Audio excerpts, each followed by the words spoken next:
ప్రభువైన యేసుక్రీస్తు నామంలో ఈ పరిశుద్ధ ఆదివారపు దినమున ఉదయకాల ఆరాధనలో చేరిన మీ అందరికీ ప్రభు నామమున శుభములు వందనాలు తెలియచేస్తూ ఉన్నాను. సమయంలో వాక్యం చదువుకుందాం. అపోస్తలుడైన పౌలు ఎఫెసీలకు రాసిన పత్రిక 4వ అధ్యాయం 27వ వచనము.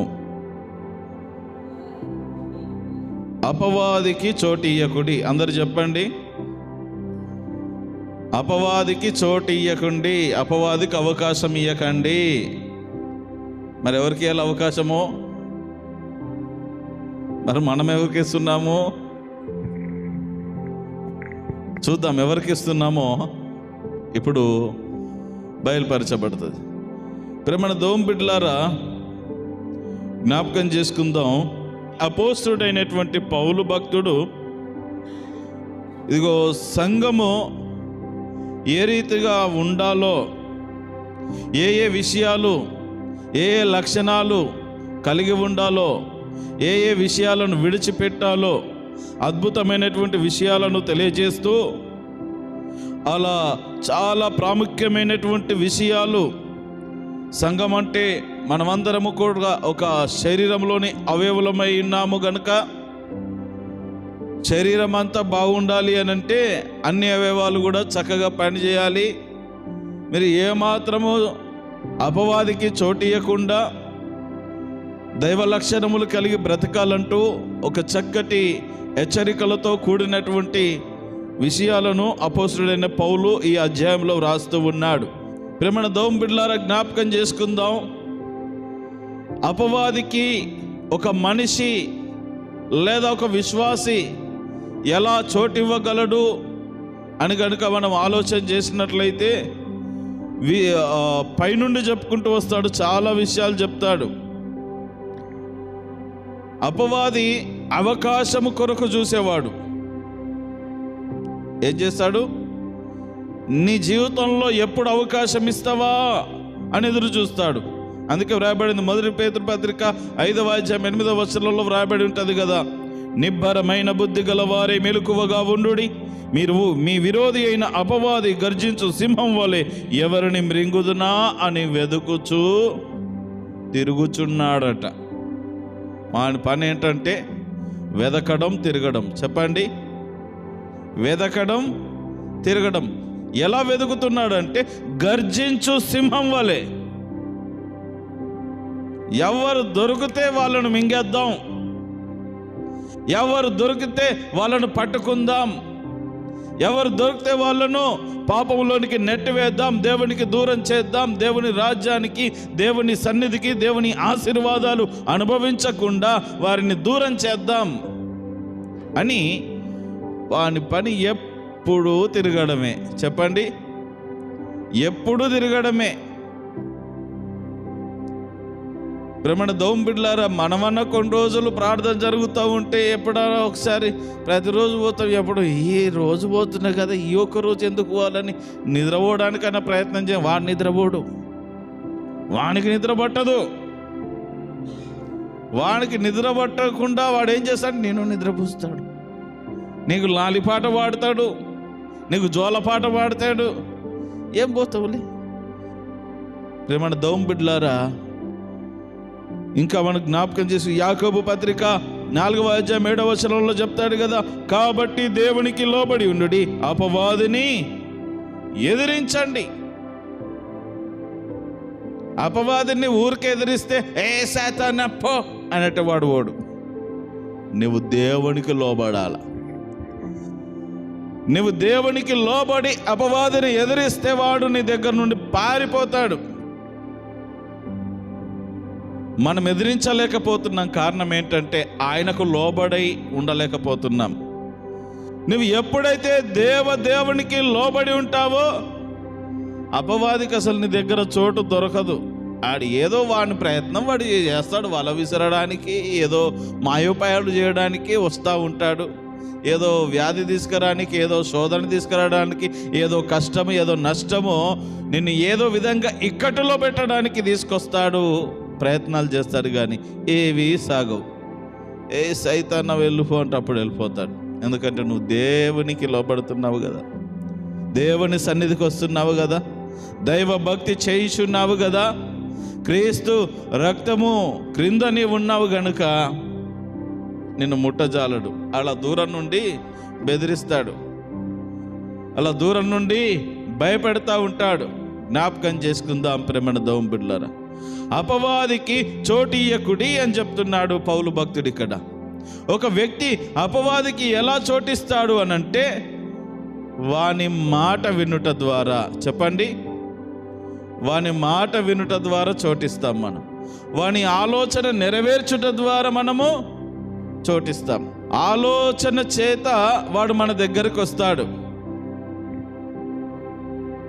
ఈరోజు ఎలాగైనా మందిరంలోనికి వెళ్ళాలి, జీవము కలిగిన దేవుని మందిరంలోనికి వెళ్ళి దేవుని మాటలు విని ప్రార్థన చేసుకొని నా కష్టాలు కన్నీళ్ళు దేవుని సన్నిధిలో కృమ్మరించి దేవుడిచ్చే ఆశీర్వాదాలు పొందుకొని రావాలి అని మనం అనుకుంటాం.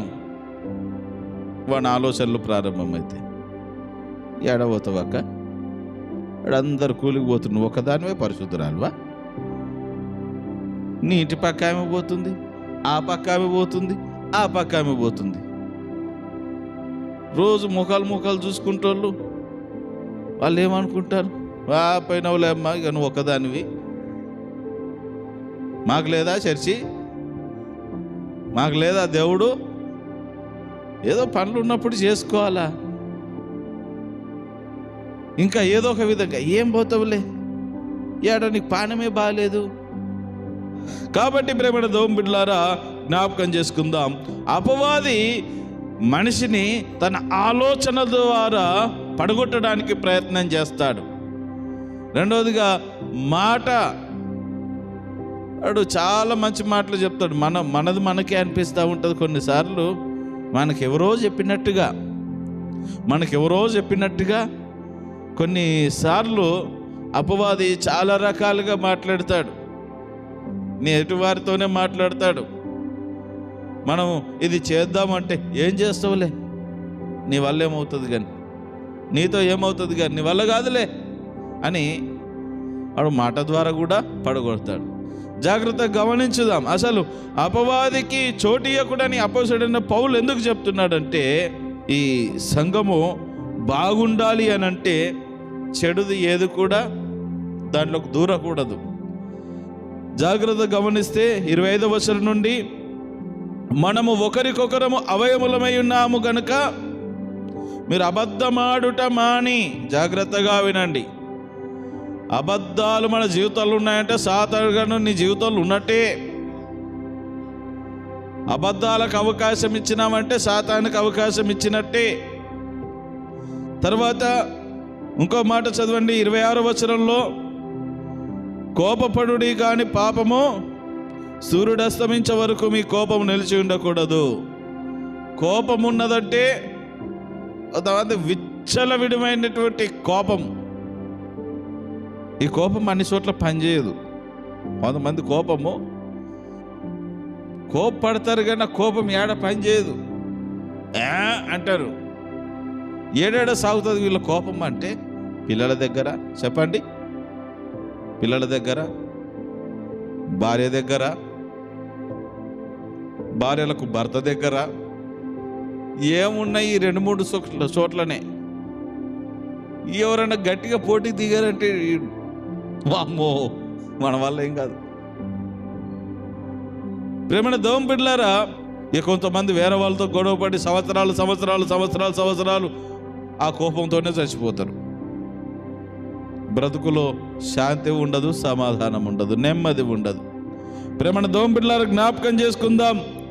పౌలు భక్తుడు చెప్తా ఉన్నాడు, అబద్ధాలు ఉండొద్దు. అబద్ధాలు సాతాను గాని కార్యమే, కోపము సాతాను గాని కార్యమే. ఈ కోపం ఏం చేస్తుందంటే మనిషిని మరణానికి ఈడ్చుకొని పోతుంది. కోపం ఉన్నప్పుడు ఎట్లా ఉంటుందంటే తెగింపు, ఏదైతుందేంది చూసుకుందాం దా. చిన్నదానికి పెద్ద భారాన్ని మనం నెత్తి మీద వేసుకోవాల్సిన పరిస్థితి వస్తూ ఉంటుంది అన్నమాట. కోపం అంత డేంజర్. కోపము మీలో ఉండకూడదు. అందుకని మీరు అపవాదికి చోటియకుడి అని అంటాడు. ఇంకా క్రింద చెప్తా ఉన్నాడు 28వ వచనములో, దొంగతనము చేయొద్దు, దొంగలు వాడిక మీద దొంగిలించకుండా అక్కలగల వారికి పంచిపెట్టాలి. ఇది దేవుని ఆలోచనలు, దేవుని యొక్క వ్యక్తిత్వం, ఇది రక్షణ పొందిన వారి యొక్క లక్షణాలు ఇవి. సరే, ఇంతకుముందు ప్రభువుని నమ్ముకోకముందు దొంగతనం చేశావు, ఇష్టానుసారంగా బ్రతికావు, ఇప్పుడు ప్రభువుని నమ్ముకున్నావు కదా, ఇప్పుడు ఏం చేయాలి? అక్కరగల వారికి, దొంగతనాలు మానేసి నీకున్న దాంట్లో అక్కరగల వారికి పంచిపెట్టు. జక్కయ్య అదే చేశాడు కదా. యేసు ప్రభు తన ఇంటికి రానంత వరకు ఏం చేశాడు? ట్యాక్స్ కలెక్షన్ చేశాడు. గవర్నమెంట్కు ట్యాక్స్ కలెక్షన్ చేస్తూ ఈయన ప్రత్యేకమైన ట్యాక్సులు కూడా కలెక్షన్ చేశాడు. దోచుకున్నాడు, ప్రజల దగ్గర మోసం చేసి దోచుకున్నాడు. ఎప్పుడైతే మారు మనసు పొందాడో, ఎప్పుడైతే బ్రతుకు మార్చబడిందో, ఎప్పుడైతే యేసును తన హృదయంలో చేర్చుకున్నాడో, అప్పుడు అంటున్నాడు, ప్రభువా ఇక మీదట అని అంటాడు, ఇక మీదట నేను ఎవరిని బద్ది పెట్టను నాయన, ఇదిగో ఎవరిది వాళ్ళకి ఇచ్చేస్తా ఉన్నాను. ఇక మీదట ఎప్పుడైనా ఇలాంటి పని చేస్తే కనుక వాళ్ళకు మరలా 7 అంతలు చెల్లిస్తాను అంటాడు. ఎన్నంతలు? 7 అంతలు చెల్లిస్తాను. ఇప్పుడు ఎవరిది వాళ్ళకి, ఇదిగో నా ఆస్తిలో సగం బీదలకు ఇచ్చేస్తా ఉన్నాను, ఇక ఎవరిది వాళ్ళకి ఇచ్చేస్తాను, బీదలకు పంచి పెట్టేస్తాను. వద్దు నాయన, ఇక ఈ బ్రతుకు నాకొద్దు, ఈ పద్ధతి నాకొద్దు. అప్పటి వరకు జక్కయ్య ఎవరికి అవకాశం ఇచ్చాడు? అపవాదికి అవకాశం ఇచ్చాడు. ఇప్పుడు యేసయ్యకు అవకాశం ఇస్తా ఉన్నాడు. యేసయ్యకు అవకాశం ఇస్తే బ్రతుకులు మారుతాయి. హల్లెలూయా! యేసయ్యకు అవకాశం ఇస్తే పద్ధతులు మారుతాయి. యేసయ్యకు అవకాశం ఇస్తే మన నిర్ణయాలు మారుతాయి. యేసయ్యకు అవకాశం ఇస్తే మన స్థితిగతులన్నీ మారుతాయి. మన ప్రవర్తన, మన మాట తీరంతా మారిపోతుంది. ఏంటి జక్కయ్యలో ఇంత మార్పు అని అనుకుంటున్నారు. అదే యేసుప్రభు ఇంటిలోనికి వెళ్ళినప్పుడు అన్నారు, ఏంటి యేసుప్రభు ఇలాంటి వాడి ఇంటికి వెళ్తున్నాడు, వీడు ఎట్లాంటి వాడో ప్రభువుకు తెలీదా అన్న ఆ నోరులే జక్కయ్య మార్పు చెందినాక, ఏంటి జక్కయ్య యేసుప్రభుని నమ్మాడా, నిజంగా ఇక నుండి ఏ విధమైన తప్పుడు పనులు చేయడా, దోచుకోడా, ఎంత గొప్పగా మారిపోయాడు అనుకుంటున్నాడు. ప్రేమణ దోమ బిడ్డలారా, యేసయ్యకు అవకాశం ఇస్తే బ్రతుకులు మారుతాయి. సాతానుకు అవకాశం ఇస్తే బ్రతుకులు హీనమైపోతాయి, చెడిపోతాయి. మనం చెడిపోయింది కాక పకనాలను చెడగొట్టే విధంగా బ్రతుకులు మారిపోతాయి. అందుకే ఇదిగో అబద్ధాలు, కోపము, తర్వాత దొంగతనాలు, ఇవన్నీ సాతానుగాని లక్షణాలు. తర్వాత 29వ వచనంలో అంటాడు, దుర్భాష ఏదైనాను మీ నోట రానియకుడి. ఏమంటున్నాడు? దుర్భాష ఏదైనాను మీ నోట. దుర్భాషలు, మంచి భాషలేమో దేవుని, చెడ్డ భాషలు భలే మాట్లాడతాం కదా. ఇక్కడికి వస్తే స్తోత్రం అంటావు, హల్లెలూయా అంటావు, చక్కటి ప్రార్థన చేస్తారు. కొంతమంది ప్రార్థన చేసే విధానాలు చాలా బాగుంటాయి. ఎంత కొంతమందికి స్ఫూర్తినిస్తాయి, పురికొల్పబడేటట్లుగా చేస్తాయి అన్నమాట. వీళ్ళు ఎంత చక్కగా చేస్తున్నారు, ఎంత చక్కగా పదాలను పలుకుతున్నారు. అదే నోర్లు చూడండి, అవి నోర్లు కాదు మోర్లు అనాలిగా. ఇంటికి వెళ్ళినాక అవి నోర్లు కాదు, ఇంటి ముందర ఉన్న మోర్లలాగా డ్రైనేజీ లాగా మారిపోతూ ఉంటాయి అన్నమాట. దుర్భాషలు, మాట్లాడకూడనటువంటి భాషలు. తర్వాత ఈ దుర్భాష ఏదేమి నోట రానికి. తర్వాత పరిశుద్ధాత్మను దుఃఖపరచకుడి. ఈ అపవాది ఏం చేస్తాడంటే దేవుని దుఃఖపెట్టే విధంగా మన బ్రతుకులను మార్చేస్తాడు. వానికి అవకాశం ఇస్తే ఏం చేస్తాడు? పరిశుద్ధాత్మను, దేవుణ్ణే. ఇప్పుడు మనం చక్కగా ఉంటే దేవునికి ఆనందం.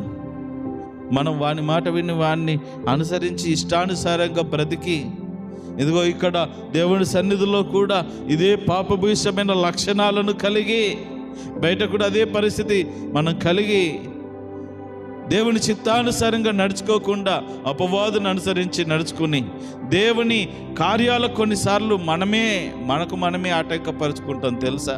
అపవాదికి చోటిస్తే కొన్నిసార్లు మన జీవితంలో దేవుని కూడా దుఃఖపరిచే పరిస్థితులు వస్తాయి.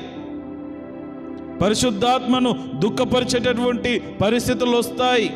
అలాంటి పరిస్థితి మన జీవితంలో తెచ్చుకోకూడదు అంటే అపవాదికి చోటు ఇయ్యొద్దు. తర్వాత ఇంకా 31 వచనంలో మొత్తం చెప్తా ఉన్న లిస్టు: ద్వేషము, కోపము, క్రోధము, అల్లరి, దూషణ, సకలమైన దుష్టత్వము. ఇవన్నీ కూడా సాతాను గాని లక్షణాలు. వాటికి మనము చోటు ఇయ్యొద్దు. జాగ్రత్తగా వినండి. ఇవన్నీ కూడా ఎవరి లక్షణాలు? సాతాను గాని లక్షణాలు. అబద్ధమైన, కోపమైన, దొంగతనమైన, దుర్భాష అయినా, దేవుని దుఃఖపరిచే ఆ క్రియలు అయినా, ద్వేషము, కోపము, క్రోధము, అల్లరి, దూషణ, సకలమైన దుష్టత్వం అంతా కూడా సాతానుగానికి ఇష్టమైన లక్షణాలు.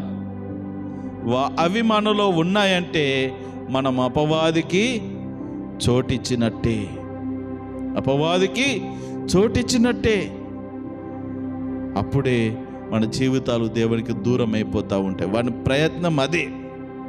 నేను ఏ రీతిగానైనా వలలో వేసుకుపోవాలి, బుట్టలో వేసుకుపోవాలని వాడు ప్రయత్నం చేస్తూ ఉంటాడు. అందుకని ఉదయకాలమున మనం జ్ఞాపకం చేసుకుందాం, అపవాదికి చోటు ఇవ్వద్దు. ముఖ్యంగా ఈరోజు ఆదివారం. మనకేమో ఒక పక్క లోపల ఆత్మారావు ఉంటాడు కదా. ఆత్మారావు ఏంటాడంటే, ప్రార్థనకి వెళ్ళండి అమ్మ, ఈరోజు అయ్యా ప్రార్థనకి వెళ్ళండి, ఆదివారం దేవునిది, ఆదివారం దేవునికి ఇయ్యాల, ఈ ఆదివారం దేవుని సన్నిధికి వెళ్తే ఈ వారం అంతా దీవెన, వెళ్ళండి ప్రార్థనకి వెళ్ళండి అంటాడు. ఈ సాతానుడు ఏమంటాడంటే, ఏం వెళ్తావులే, ఏం లేదు. కొంతమంది ఎందుకు రాలేదు అని అంటే పెద్ద కారణాలు ఉండవు. ఎప్పుడు అని అంటే ఏదో ఎవరైనా బంధువులు కావలసిన వారు మరణించారు, లేకపోతే చిన్న కొన్ని ప్రత్యేకమైన సందర్భాలు ఉంటాయి. వాటిని మినహాయిస్తే ఎప్పుడైనా రావచ్చు, ఏ పరిస్థితులైనా రావచ్చు. కానీ చిన్న సంబంధం ఏం లేదు. ఎవరన్నా అడిగితే పానం బాగాలేదు, ఏం బాగాలేదు, మరి బాగానే తిరుగులాడుతున్నావు కదా, కొంచెం పానం మెత్తగా ఉండే. అసలు సంబంధం లేనటువంటి సాకులు అన్నమాట. సంబంధం లేని సాకులు చెప్పే తత్వం కూడా సాతాను గాని లక్షణమే. అబద్ధం చెప్తే అతకాలు అంటారు పెద్దలు. ఏమయ్యా, అబద్ధం చెప్పడం కూడా శాత కాదు కొంతమందికి. అంటే చెప్పాలని కాదు, అబద్ధం ఎప్పుడు అతకదు అని అంటే వాళ్ళు తప్పు చేసినప్పుడు అతకదు. నిజంగా వాళ్ళ దోషం ఉన్నప్పుడు అబద్ధము అతకదు. కాబట్టి ప్రభునందు ప్రేమన దోమ బిడ్డలారా, అపవాదికి చోటు ఇవ్వకుండా యేసయ్యకు చోటిద్దాం, దేవునికి చోటిద్దాం. యేసయ్యకు చోటిస్తే, యేసయ్యకు అవకాశం ఇస్తే మన బ్రతుకులు మారుతాయి చెక్కయ్యలాగా. అపవాదికి చోటిచ్చామంటే బ్రతుకులు హీనమైపోతాయి, విలువ ఉండదు బ్రతుకులకు. కాబట్టి అపవాదికి చోటియ్యకుడి, యేసయ్యకు చోటియుడి. చెప్పండి అందరూ, అపవాదికి చోటియ్యకుడి, యేసయ్యకు చోటియుడి. అప్పుడే మన జీవితాలు బాగుపడతాయి. అలాంటి బాగుపడే కృపను, యేసయ్యకు చోటిచ్చే తత్వమును దేవుడు మీ కళ్ళకు అనుగ్రహించి నడిపించును గాక. ఆమేన్.